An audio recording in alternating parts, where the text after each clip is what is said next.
अग्नि परीक्षा के बारे में लोग बात कहते हैं। राम ने विभीषण से कहा युद्ध जीतने के बाद कि जाओ मेरी पत्नी को नहला धुलाकर स्वच्छ वस्त्र पहनाकर लेके आओ। सीता ने कहा कि मैं बिना स्नान के पति का दर्शन करना चाहती हूँ।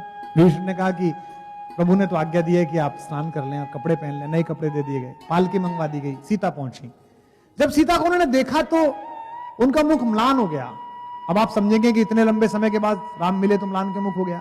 राम को लगा कि इतने सुंदर वस्त्रों में इतनी सजी संवरी अगर ये आएंगी तो लोक में इनके बारे में गलत राय जाएगी। इन्हें तो रावण की कैद में कोई दुख ही नहीं था, कोई कष्ट ही नहीं था। और यह दुख समझने के बाद समाज गलत सोचेगा। सीता ने कहा मैंने प्रभु से अपने पति से अनन्य प्रेम किया है, अगर क्षण भर भी मेरा मन राम से दूर हुआ हो तो अग्निदेव मेरी रक्षा करें। तो इसमें मनश्छंद एक शब्द है। यहां कालिदास पढ़ाने वाले लोग बैठे हैं, जितनी महिलाएं बैठी हैं, सीता ऐसी नहीं है कि ऐसे कोई निर्वासन दे दे चली जाएंगी। ये सब झूठ है। सब ये उत्तर रामायण की कथा है जो बाद के लोगों ने जोड़ी है।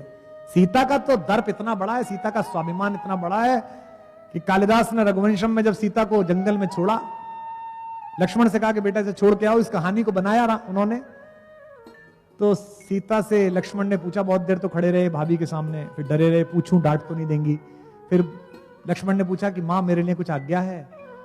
तो कालिदास लिखते हैं, सीता कहती है लक्ष्मण से, प्रीतस्मिते सौम्य चिराय जीवः, मैं तुमसे बहुत खुश हूं, तुम बहुत समय तक जीवित रहो। साहस बढ़ता है। फिर कहते हैं भैया के लिए कुछ आज्ञा है, भाई साहब को कुछ कहूं। अब सोचिए सीता का चरित्र देखिए। वो एक वाक्य बोलती है, एक शब्द बोलती हैं, आपके अंदर से आंसू खींचेगा वो शब्द। कालिदास जैसा महाकवि लिख रहा है तो कौशल भी है उसके पास लिखने का। कहते हैं प्रीतस्मिते सौम्य चिराय जीवः, भाई से कुछ कहना है। तो वो कहते हैं वाच्यस्त्वया मद वचनात् स राजा, उस राजा से मेरी ये बात कह देना। पति नहीं कहती। उत्तरकांड आप पढ़ लीजिए, वो वाल्मीकि का कथन ही नहीं है, वाल्मीकि की स्टाइल ही नहीं है। जो यहां विज्ञान ज्ञानी बैठे हों जिनको पढ़ना है, मैं उनसे चुनौती देता हूं, वाल्मीकि रामायण पूरी पढ़ी है, जहां से कहानी शुरू हुई है, जहां से झूठ शुरू हुआ है कि सीता को निर्वासन दिया गया। ये कहानी कभी नहीं थी, ये बाद में जोड़ी गई है। क्योंकि आप उत्तरकांड की भाषा पढ़िए, वो वाल्मीकि की भाषा ही नहीं है। हमारे मंचों पर कई लोग उस्तादों से गजल लिखवा के ले आती हैं, आप सबको पता है। हमारा उर्दू का एक शायर है मलिक जादा जावेद, उसका एक शेर है। उत्तरकांड पढ़ते समय मुझे वो शेर याद आता है कि जो दूसरों से कहलवा के गजल लाते हैं, जो दूसरों से कहलवा के गजल लाते हैं, ज़बां खुले तो तलफ्फुज में मात खाते हैं। और साफ दिखता है कि उत्तरकांड उनकी रचना ही नहीं है। इसी से विचार पूर्वक बालकांड का तृतीय और चतुर्थ सर्ग लिखा गया ताकि उत्तरकांड की वैधता दिखाई देती।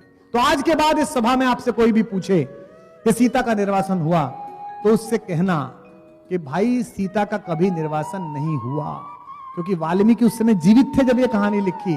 वाल्मीकि ने जीवनी लिखी है, ऑटोबायोग्राफिकल एलिमेंट है, और वाल्मीकि ने उसे समाप्त कर दिया कहां, युद्ध कांड पर। और युद्ध कांड के बाद में कहा इस प्रकार राजा ने, राम ने 11,000 वर्षों तक राज्य किया। जब एक बार बात कह दी और कथा समाप्त हुई, जोर से बोलिए। इसलिए वाल्मीकि ने योग बल से देखा, और वाल्मीकि अपने आश्रम में ही सीता को देख रहे हैं, राम मिलने आए हैं। नारद ने खुद ने कहा 11,000 वर्षों याद किया है। तो आज के बाद से इस कहानी का एक प्रसंग आप आगे से ध्यान रखेंगे, शंभूक वध और सीता का परित्याग।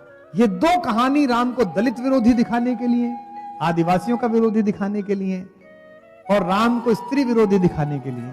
जिन लोगों को भारतीय संस्कृति के इस आचार विचार में आस्था नहीं थी, उन्होंने षड्यंत्र पूर्वक जोड़ी है।